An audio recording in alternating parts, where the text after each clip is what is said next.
So that's the essence here, is to understand that that there is no material qualification or disqualification for understanding the science of Krishna. And that's why Lord Chaitanya said, there's only three things I want from you. Anyone I want you to chant Krishna's names, I want you to worship and understand Krishna, the science of Krishna, and I want you to give it to others. Those are the only three things I ask of you. And of course, the chanting is the most important, because if you focus on the chanting properly, then automatically you begin to understand the science, because Krishna allows you to see the science from within. And then you become like a volcanic eruption where you just want to give Krishna to everyone, excited. You have to become excited to give Krishna consciousness. You have to become enthusiastic. So I ask you, are you enthusiastic because you're supposed to be? Or are you enthusiastic because you really are ignited? You are on fire inside and you want to give Krishna to others. That's the true key to see if someone is this completely enthusiastic because they're experiencing something so wonderful inside that they want to give it to others. That's the volcanic eruption of Krishna Katha. So that's the qualifications, the Birkas, Sakir Malik, Rupa and Sanatana Goswami. They were expelled from the Brahmin community. They were like outcasts because they joined and served the government. They were so intelligent, so qualified, that the Muslims they practically made them become employed. But also they were naturally Brahmins, and so when it came to the point of meeting Lord Chaitanya and getting those instructions, they ran for it. They took off, and they had to run because they were now hunted men. They wanted to, the Muslims wanted to imprison them. But we know the rest of the story. They took shelter of Lord Chaitanya and Vrindavan, and they made it clear for the future just what Vrindavan is and where Krishna's pastimes took place, and so many wonderful things. So the main point here is that there's no material qualification or disqualification for becoming a student of the science of Krishna.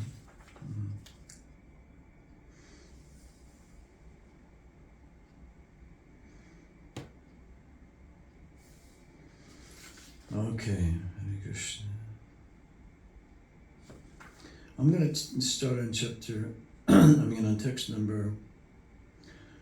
number 18,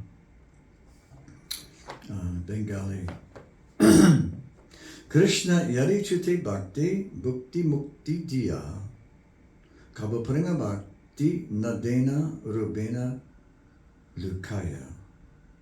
If a devotee wants material sense gratification or liberation from the Lord, Krishna immediately delivers it. But pure devotional service, he keeps hidden. So you can be obviously liberated even without pure devotional service, because that's why it's a rather broad category. You don't have to, you'll be liberated from this material world, but maybe your destination will not be that special, extraordinarily elite place where Krishna lives and interacts with his most loving devotees in Goloka or Gokula, Vrindavan, where one takes his birth there and is able to see and hear and interact with Krishna on an everyday basis, just like we interact on an everyday basis. Krishna, he just lives next door. Krishna just lives next door, and we can go see him anytime we want to. That's Vrindavan. That's a very, very special place. In the Vaikuntha planets, there are so many different forms of God, and Lakshmi-Narayan, and the devotee there, he can have a form which is Satchidananda and very beautiful and free from all the defects of the material world, and he can also go see Lord Narayan.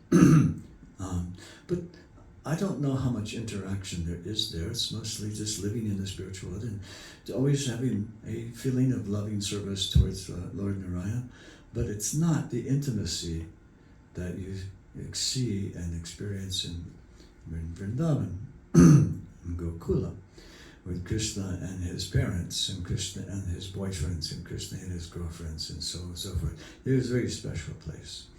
So that's why pure devotional service he keeps hidden, because it's not just, he wants to make sure that you really want to become qualified for that level of interaction. And text number 19. Rajan Patir Guram Alam Bhavatam Yudanam. The great sage Narada said, "My dear King Yudhishthira, the Supreme Personality of Gadi Krishna is always ready to help you. He is your master, he is your guru, he is your God, and very dear friend, and head of your family. Yet sometimes he agrees to act as your servant or order carrier. You are greatly fortunate because this relationship is only possible by bhakti yoga. The Lord can give liberation, mukti, very easily, but he does not give one bhakti yoga, because by that process he is bound to that devotee. He becomes obligated, obliged to give that devotee more special attention. Boy.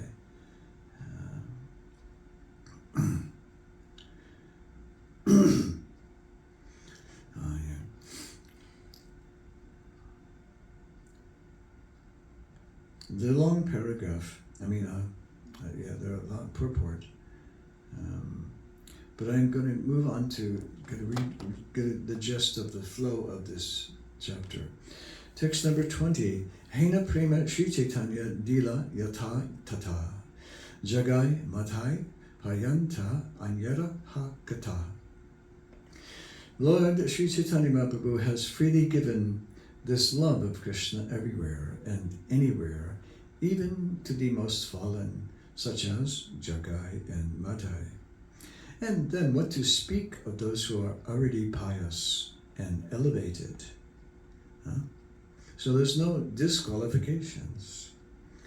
And sometimes a person will become proud by being very pious and proud of being elevated and educated and so on and so forth.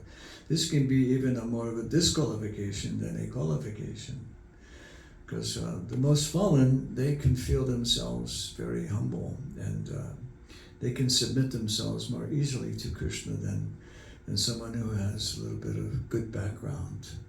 You have only a bad background, you have nothing to be proud of. You only have a bad background. And so therefore you can submit yourself to Lord Chaitanya, you can submit yourself to the holy names, you can submit, because you have nothing to lose. There's nothing to be proud of. So you can always be in a humble state of mind, as long as you don't forget where you came from. Purport. The distinction between Chaitanya Mahaprabhu's gift to human society and gifts of others is that whereas so-called philanthropic and humanitarian workers have given some relief to human society as far as the body is concerned, Sri Chaitanya Mahaprabhu offers the best facilities for going back home, back to Godhead, with love of God. If one seriously makes a comparative study of the two gifts, certainly if he is at all sober, he will give the greatest credit to Sri Chaitanya Mahaprabhu, if he's at all sober. It was with this purpose that Kaviraj Goswami said, Sri Krishna Chaitanya Daya Karaha Vichara Vichara Karile Chite Prabhe Chamatkara. If you are indeed interested in logic and argument, kindly apply it to the mercy of Sri Chaitanya Mahaprabhu. If you do so, you will find it to be strikingly wonderful. Caitanya-caritāmṛta Ādi 8:15. Narottam Das Thakur says, Dina hina yati chila harinama udarila. Tara Shakshi Jagai Madhai. The two brothers Jagai and Madhai epitomize the sinful population of the age of Kali. They were most disturbing elements in society because they were meat eaters, they were drunkards, they were woman hunters, they were rogues and thieves.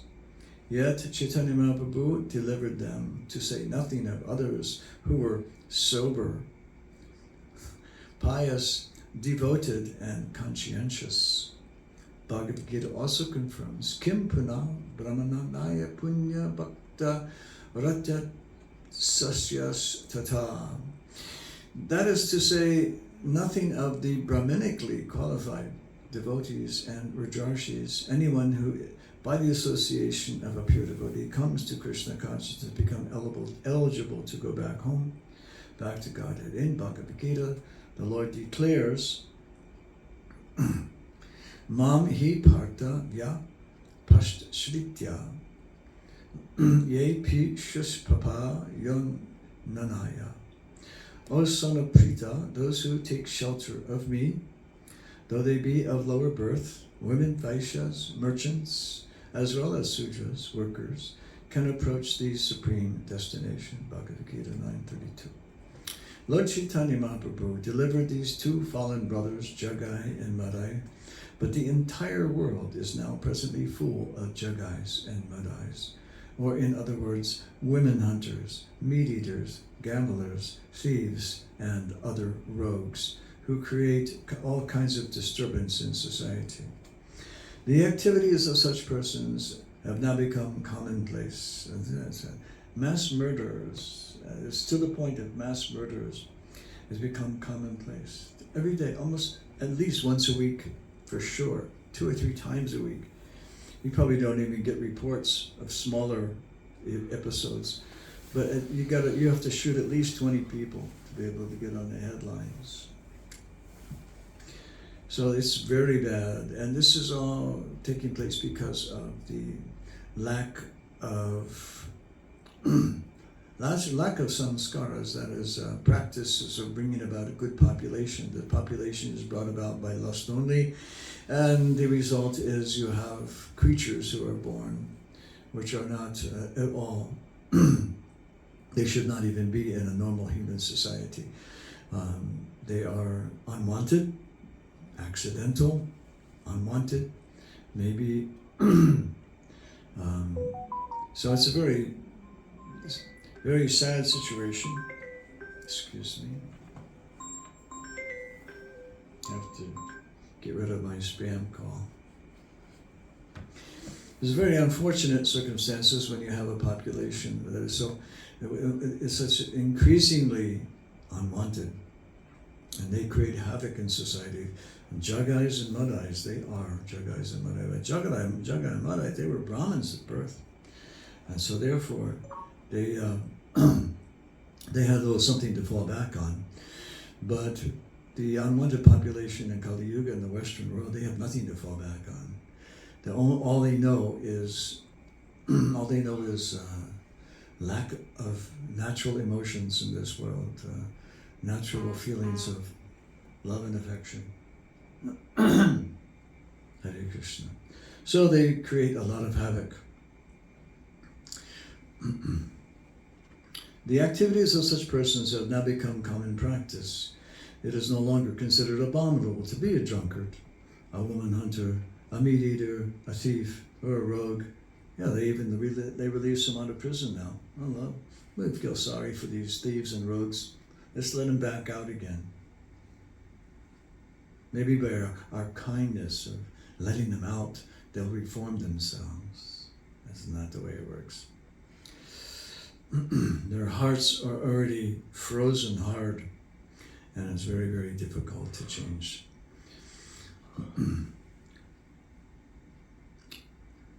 That does not mean, however, that the abominable qualities of such persons will help free human society from the clutches of Maya. Rather, they will entangle humanity more and more in the reactions of the stringent laws of material nature.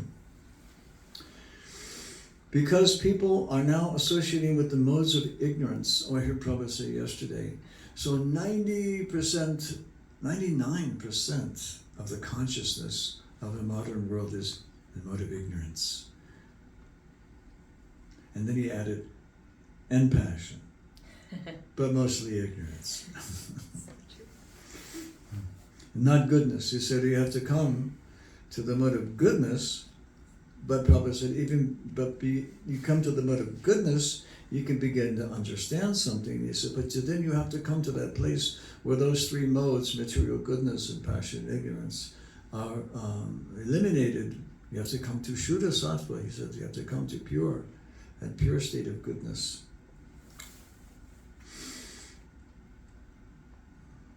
Because people are now associated with the modes of ignorance, and to some extent passion. See, they said it again. It's just like I heard him say yesterday. And to some extent passion, with no trace of goodness. They're becoming increasingly greedy and lusty, for that is the effect of associating with these modes.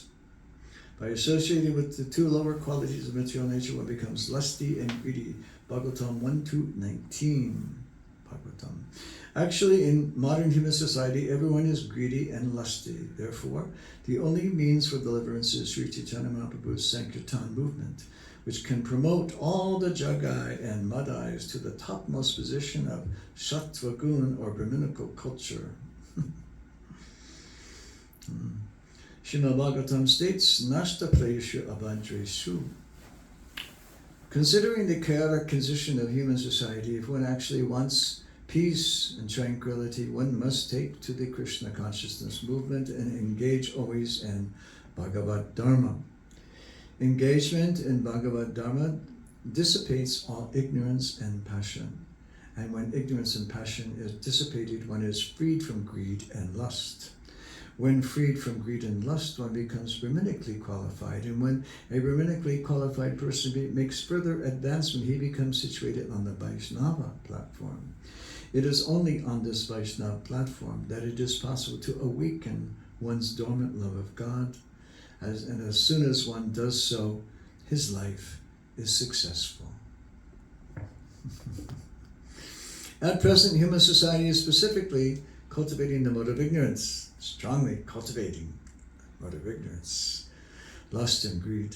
Although there may be some symptoms of passion, Rajagun. That's what when he said it yesterday, I heard it say 99% tamagun. And then it was like a space, he said, and then a little passion.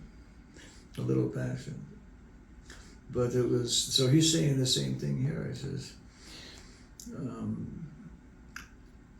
full of kama and lobha, lust and greed, the entire population of the world consists mostly of sudras and a few vaishyas. And gradually it's coming about where there are only sudras. Communism is a movement of sudras, and capitalism is meant for the vaishyas. In the fighting between these two factions, the sudras and the vaishyas, gradually, due to the abominable condition of society, the communists will emerge triumphant. See what's happening in this country right now? Is it communists? Socialists, communists are becoming so powerful. Well, here's the thing. The only possible remedy, communism is a movement of sudras, and capitalism is meant for vaishyas. In the fighting between the two factions, the sudras and vaishyas, gradually, due to the abominable conditions of society, the communists will emerge triumphant. And as soon as this takes place, whatever is left of society will be ruined.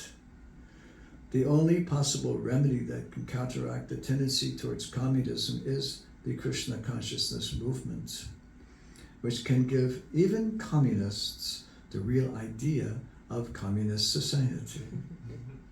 According to the doctrine of communism, the state should be the proprietor of everything, but the Krishna consciousness movement, expanding this same idea, accepts God as a proprietor of everything. People can't understand This because they have no sense of God. But the Krishna consciousness movement can help them to understand God and to understand that everything belongs to God.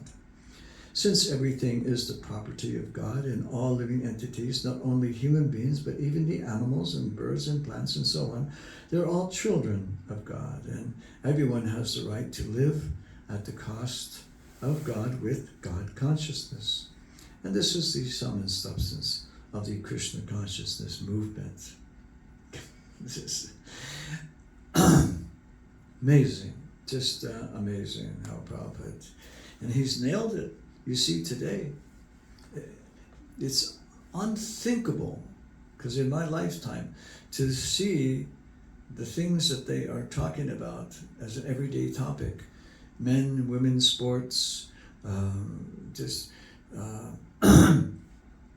we don't need police.